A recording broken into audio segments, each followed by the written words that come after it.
Hello, members of the league. Welcome to the third episode of 5 Happy Minutes. Going to try something a little different this week. Going to go around the league, try and invite in just about anybody who's available on video or uh, mic otherwise. So I'm going to flip things over here and we're going to get started. I'll start introducing those who are here now, and hopefully we'll get some others to join us along the way. I am your host, the owner of the Strong Bad Cheats, Roger Tiller, and I'm wearing my coach's visor. Got that on just for everybody who thought that I would make a better head coach than a football player. So screw you guys.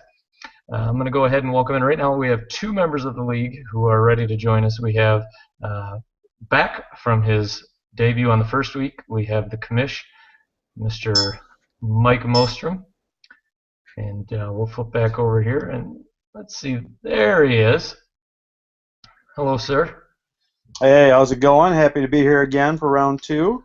Looking good in the visor, as I suggested. Well, I've got the visor. I've got another option in a little bit that we'll bring in, but I'm going to go ahead and welcome in Mr. Ferguson as well. He's with us via mobile, so I know we've got audio and picture, but I don't think I could throw him on the big screen. But either way, he's there. Say hello, sir.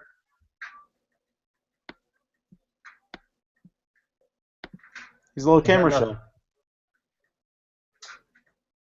I don't know. We're having technical difficulties. Let's see here. Let's try and.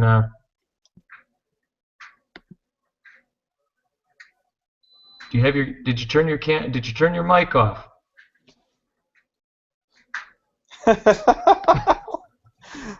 Well, we could hear him beforehand, but we can't hear him right now. So we'll see. Here's what we'll do. I'm going to.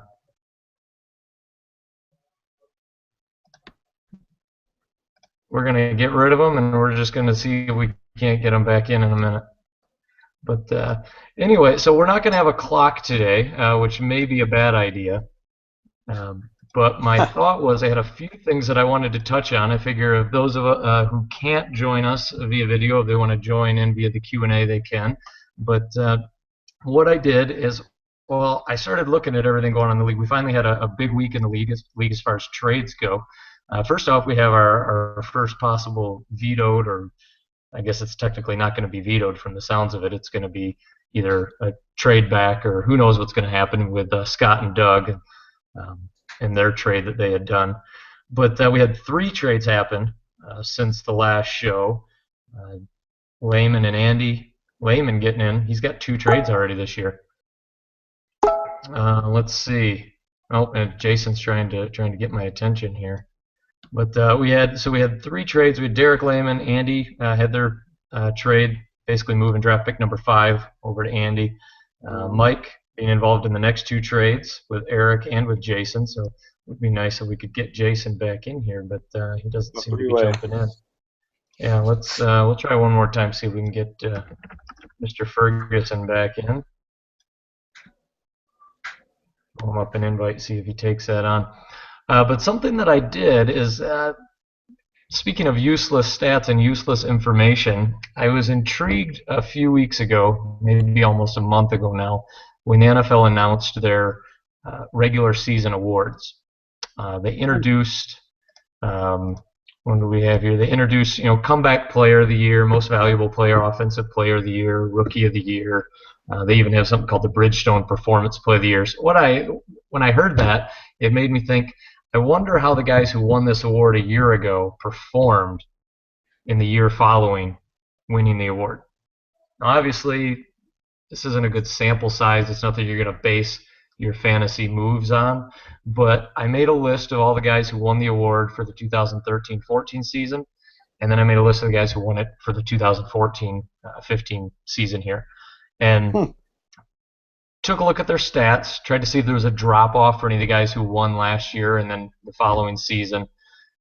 Nothing too staggering, but I guess I'll kind of run down what I found here, talk about it, see if anybody wants to post any questions about it, or maybe they just don't care. Maybe we'll just get right into the trades. But anyway, so what we have, first off, Phillip Rivers was a comeback player of the year a year ago.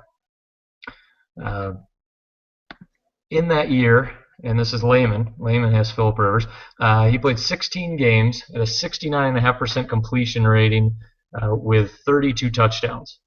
And he was pretty consistent, which his team is pretty consistent. They usually make the playoffs and lose in the first round. But this past season, they won six. He played 16 games.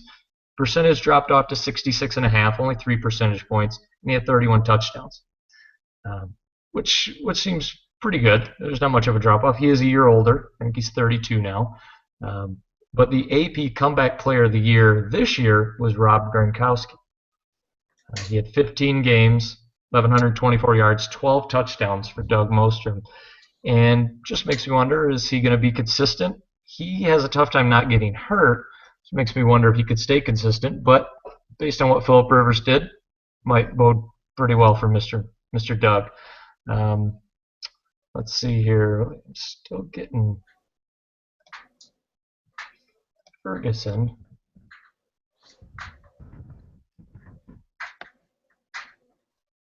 Try that one more time. So anyway, I'll quick run down these others here. Last year, most valuable player, Peyton Manning. Everybody knows what he did. Percentage dropped off very slightly, 68.3 to 66.2. Touchdowns way off, 55 to 39. Most valuable player this year was Aaron Rodgers. Will we see the same fate for him? Will his touchdowns drop off big time? I'm sure Samuels hopes not. Last year, Offensive Player of the Year, Peyton Manning, again. This year, DeMarco Murray, Scott Verkuyk. Everybody's wondering what's going on there. Are they going to make a run at Adrian Peterson, Marshawn Lynch? Are they going to sign Murray long term? Are they going to cut him? What's going to happen? Rookie of the Year last year, Eddie Lacy. Played pretty consistent. Only 2 touchdowns less, just about the same amount of yards. Rookie of the Year this year, Beckham Jr. I'm sure Andy's hoping that we haven't seen the best of him. But, so, any thoughts on that, Mike, before we move on to the trades? Not necessarily a lot of thoughts. I mean, especially when it comes to the Offensive Player of the Year and the MVP of last year, Peyton Manning, he just does it year over year. Now, I will say that there has been a few decent drop-offs out of that, though. I mean, Eddie Lacy had a pretty big drop-off from his rookie campaign to his second year, and I think that's because of his running style. You mentioned some injury-prone players, previously as well, with Rob Gronkowski. Now, when he's playing, he's nearly unstoppable. But that's the thing, is if he's actually playing. Yeah, and Comeback Player of the Year, the reason he got that is because he wasn't playing before. But so yeah, it'll be interesting to see how that plays out, if he can stay healthy for the year. If he can, he's obviously, he's a horse in this league, and I wouldn't mind having him as my tight end. Let's see. Jason's still having technical difficulties. He said he wouldn't add anything anyway, so that's fine. But definitely want to talk about. So we had 3 trades this week, as we talked about. 2 of them involving Mike. So still no video on Des Bryant. You've got to be happy about that. Yeah, there's no video out there. I'm pretty confident at this point. Pretty confident. Yeah, I made that up. I was expecting. My conspiracy theorist that I am, honestly thought that the Dallas Cowboys and Jerry Jones had something to do with the rumors of that coming out, and figured they were using it as a ploy to get him to agree to a lower contract, because I don't think they wanted to franchise him. I think they wanted to sign him to a deal, but they didn't want to give him the money he was looking for. And now with the video not coming out, with them putting the franchise tag on him, makes me wonder if there is some legitimacy behind the fact that this video is there. Obviously, what is in it, if it really incriminates him, if it's as big of a deal as the Ray Rice video. The little bit I've heard about it, nobody knows. Nobody says that it's him in the video doing any of this, just that it's cars registered to him. I don't know. It sounds like it's something that's going to go away quicker than the Deflategate did. Do you think Aaron Holt does this trade without that rumor going on? That's a good question. I would say probably not. I mean, I think he was, without that video, I think he may have been open to it, but I think he may have wanted to get a little more. I mean, obviously he did pick up Reggie Wayne, which everybody assumes he's going to retire, and he gets that money back. But yeah, I mean, I think probably he may be close, but doesn't push the button on that trade if there's not the rumor of the video out there. Honestly, I mean, considering what you had on your team at the time, I don't feel like you gave up a lot to get him. He's got a big contract, $88. But considering Calvin Johnson should be healthy this year and what Eric's paying Calvin Johnson, I think that made a little bit easier decision for him to move Des Bryant. The video pushed him over the edge, or the rumor of the video. And he picks up Matt Ryan, decent quarterback, going to be better than what Peyton Manning probably would have been for him. There's obviously a risk with Peyton Manning. I know he, didn't necessarily want to pick him up again, but he had him on the team, and so now he's solidified himself with a better quarterback, I think, now that Peyton's gone. And I guess I shouldn't assume that he would have tried to pick Peyton up as a free agent. He would have gone a different route more than likely, but in my mind, he's moved into Matt Ryan from Peyton Manning, and that sets him up in a better situation. And he's still got Calvin Johnson, and he should be good this year.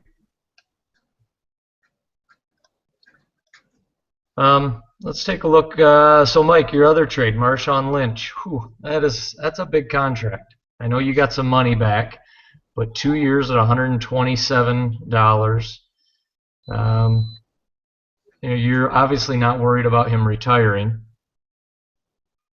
Well, here's the thing. I think Lynch is going to play this year. I've been watching him, been watching his agent quite a bit.